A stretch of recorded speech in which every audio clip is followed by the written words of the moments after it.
Vigilance enquiry చేసి వరదరాజు రెడ్డి గారు నీతి నిజాయితీ అని చెప్తుంటాడు కదా, ఇతని మీద విజిలెన్స్ ఎంక్వైరీ చేపియండి. మా దగ్గర రికార్డింగ్ ఉంది వాళ్ళతో మాట్లాడినాం లబ్ధిదారులతో. పాపం వాళ్ళ పేర్లు చెప్తే బాధపడతారు కాబట్టి పేర్లు చెప్పలే, ఫ్లాట్ నెంబర్లు చెప్తా ఉన్నా. విజిలెన్స్ ఎంక్వైరీ చేపిస్తే తెలుస్తుంది కదా. దీనిపైన విజిలెన్స్ ఎంక్వైరీ పెట్టి అప్పుడు నీ నిజాయితీ ఒప్పుకుంటా, వరదరాజు రెడ్డి గారి నిజాయితీ ఒప్పుకుంటాం.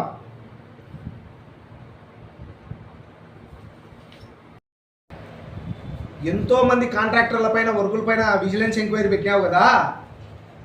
7 కోట్ల విలువ చేసే వర్కుల పైన వరదరాజు రెడ్డి గారు మీ కమిషన్ మీద ఇదే నీ లెటర్ పెట్టి సీఎంకి ఇచ్చేయి, విజిలెన్స్ ఎంక్వైరీ చెప్పి అప్పుడు నీ నిజాయితీ ఒప్పుకుంటాం.